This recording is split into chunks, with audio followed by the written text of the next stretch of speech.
ছাব্বিশে স্বামীজি স্মরণে রাজনীতি। স্বামীজির জন্মবার্ষিকীতে শ্রদ্ধা তৃণমূল বিজেপির সিমলা স্ট্রিটের বাড়িতে সুকান্ত মজুমদার, শ্রমিক ভট্টাচার্য মিছিল করে সিমলা স্ট্রিটে শুভেন্দুও। যুব দিবসে স্বামীজি স্মরণে তৃণমূল। সিমলা স্ট্রিটের বাড়িতে শশী পাঁজা। আর যুব দিবসে রাজনীতির তরজা, কর্মসংস্থানের বার্তা সুকান্ত মজুমদারের, পাল্টা বিজেপিকে তোপ শশী পাঁজার।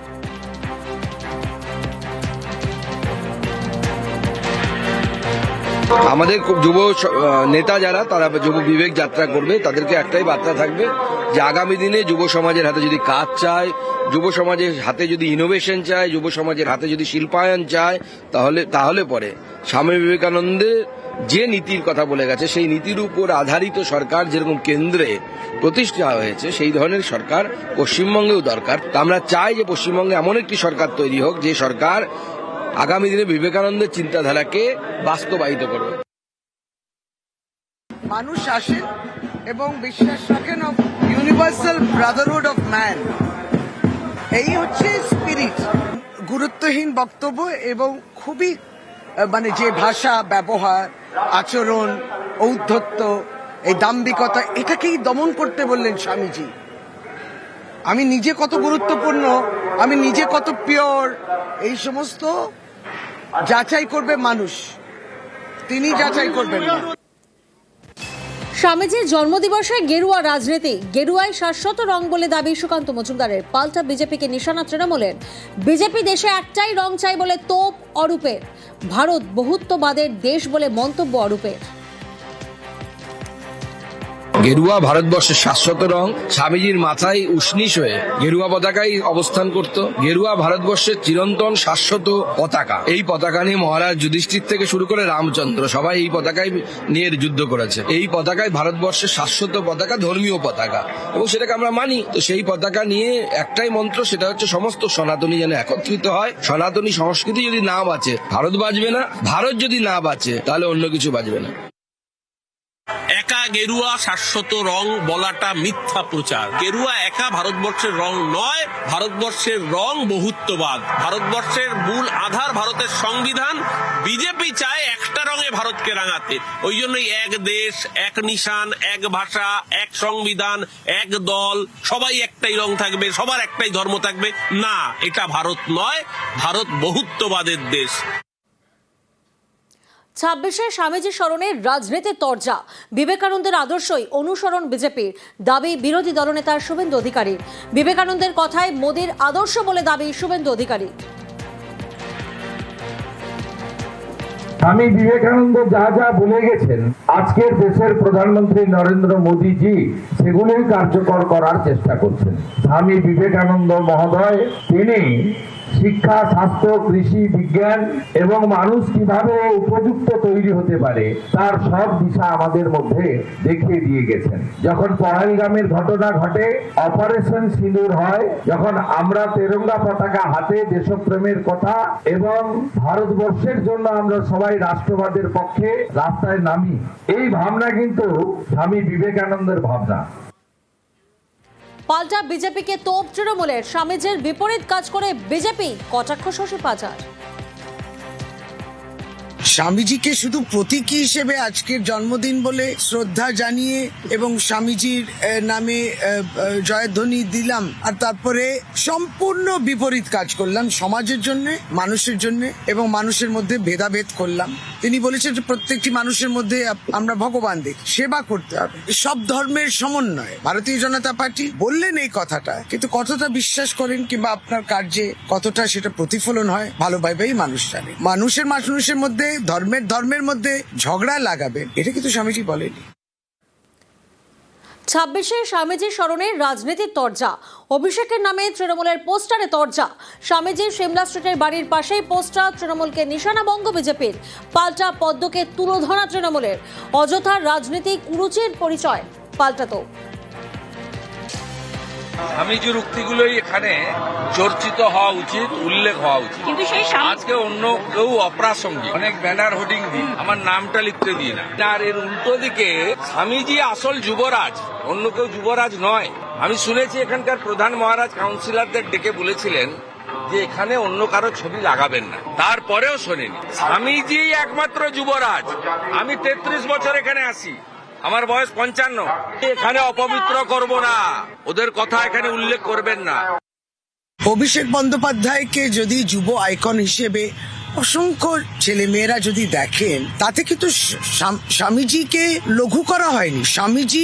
স্বামীজির জায়গা, কেউ ওই জায়গায় পৌঁছতে পারে নাকি? কিন্তু ছেলে মেয়েদের যদি একটা হৃদয়ের একটা ভালোবাসা, একটা অভিষেক বন্দ্যোপাধ্যায়ের প্রতি শ্রদ্ধা যদি থাকে এবং তাকে যদি সেইভাবে যুবরাজও বলে, এটাতে তার একটু এই ঈর্ষার কারণটা কি দাঁড়ালো সেটা বোঝা গেল না। কোনো সময়ে কেউ স্বামীজিকে তো ছোট করেনি। 26শে স্বামীজি স্মরণের রাজনীতি। স্বামীজির জন্মবার্ষিকীতে শ্রদ্ধা তৃণমূল বিজেপির সিমলা স্ট্রিটের বাড়িতে সুকান্ত মজুমদার, শ্রমিক ভট্টাচার্য। মিছিল করে সিমলা স্ট্রিটে শুভেন্দুও। যুব দিবসে স্বামীজি স্মরণে তৃণমূলও। সিমলা স্ট্রিটের বাড়িতে শশী পাঁজা। আর যুব দিবসে রাজনীতির তরজা, কর্মসংস্থানের বার্তা সুকান্ত মজুমদারের। পাল্টা বিজেপিকে তোপ শশী পাঁজার।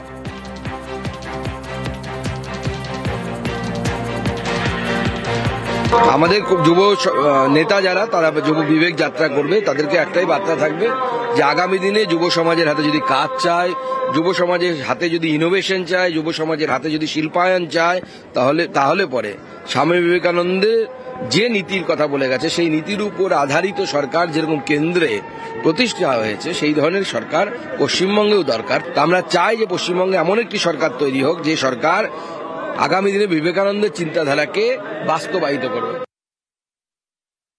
মানুষ আসেন এবং বিশ্বাস রাখেন of universal Brotherhood of man. এই হচ্ছে স্পিরিট। গুরুত্বহীন বক্তব্য এবং খুবই যে ভাষা ব্যবহার, আচরণ, ঔদ্ধত্য, এই দাম্ভিকতা, এটাকেই দমন করতে বললেন স্বামীজি।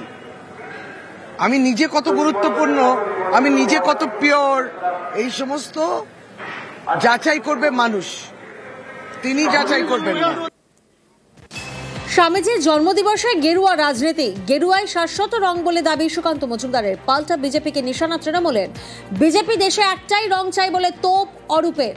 ভারত বহুত্ববাদের দেশ বলে মন্তব্য অরূপের।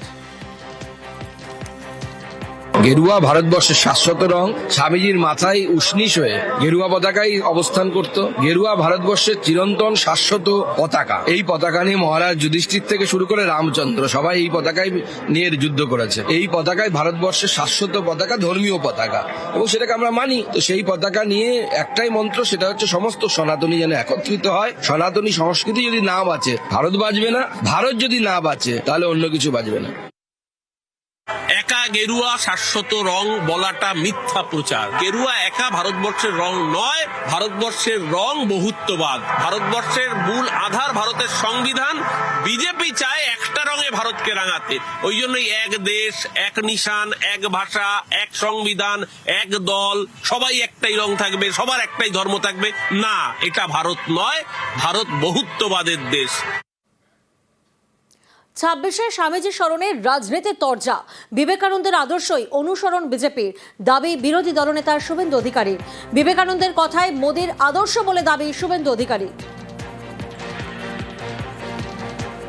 স্বামী বিবেকানন্দ যা যা বলে গেছেন আজকের দেশের প্রধানমন্ত্রী নরেন্দ্র মোদীজি সেগুলোই কার্যকর করার চেষ্টা করছেন। স্বামী বিবেকানন্দ মহোদয় তিনি শিক্ষা, স্বাস্থ্য, কৃষি, বিজ্ঞান এবং মানুষ কিভাবে উপযুক্ত তৈরি হতে পারে তার সব দিশা আমাদের মধ্যে দেখিয়ে দিয়ে গেছেন। যখন পহেলগামের ঘটনা ঘটে, অপারেশন সিঁদুর হয়, যখন আমরা তেরঙ্গা পতাকা হাতে দেশপ্রেমের কথা এবং ভারতবর্ষের জন্য আমরা সবাই রাষ্ট্রবাদের পক্ষে রাস্তায় নামি, এই ভাবনা কিন্তু স্বামী বিবেকানন্দের ভাবনা।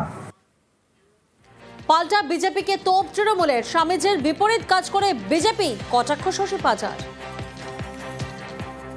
স্বামীজিকে শুধু প্রতীকী হিসেবে আজকের জন্মদিন বলে শ্রদ্ধা জানিয়ে এবং স্বামীজির নামে জয়ধ্বনি দিলাম, আর তারপরে সম্পূর্ণ বিপরীত কাজ করলাম সমাজের জন্য, মানুষের জন্য, এবং মানুষের মধ্যে ভেদাভেদ করলাম।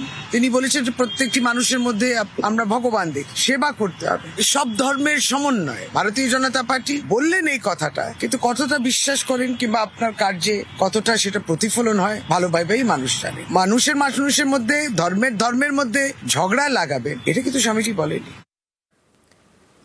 26শে স্বামীজির স্মরণে রাজনীতির তরজা, অভিষেকের নামে তৃণমূলের পোস্টারে তরজা। স্বামীজির সিমলা স্ট্রিটের বাড়ির পাশেই পোস্টার, তৃণমূলকে নিশানা বঙ্গ বিজেপির, পাল্টা পদ্মকে তুলোধনা তৃণমূলের। অযথার রাজনীতি কুরুচির পরিচয় পাল্টাতো। স্বামীজির উক্তিগুলোই এখানে চর্চিত হওয়া উচিত, উল্লেখ হওয়া উচিত। কিন্তু সেই আজকে অন্য কেউ অপ্রাসঙ্গিক অনেক ব্যানার হোর্ডিং দিন, আমার নামটা লিখতে দিই না। আর এর উল্টো দিকে স্বামীজি আসল যুবরাজ, অন্য কেউ যুবরাজ নয়। আমি শুনেছি এখানকার প্রধান মহারাজ কাউন্সিলরদের ডেকে বলেছিলেন যে এখানে অন্য কারো ছবি লাগাবেন না, তারপরেও শোনেনি। স্বামীজি একমাত্র যুবরাজ। আমি 33 বছর এখানে আসি, আমার বয়স 55। এখানে অপবিত্র করব না, ওদের কথা এখানে উল্লেখ করবেন না। অভিষেক বন্দ্যোপাধ্যায়কে যদি যুব আইকন হিসেবে অসংখ্য ছেলে মেয়েরা যদি দেখেন, তাতে কিন্তু স্বামীজিকে লঘু করা হয়নি। স্বামীজির জায়গা কেউ ওই জায়গায় পৌঁছতে পারে নাকি? কিন্তু ছেলে মেয়েদের যদি একটা হৃদয়ের একটা ভালোবাসা, একটা অভিষেক বন্দ্যোপাধ্যায়ের প্রতি শ্রদ্ধা যদি থাকে এবং তাকে যদি সেইভাবে যুবরাজও বলে, এটাতে তার একটু এই ঈর্ষার কারণটা কি দাঁড়ালো সেটা বোঝা গেল না। কোনো সময়ে কেউ স্বামীজিকে তো ছোট করেনি।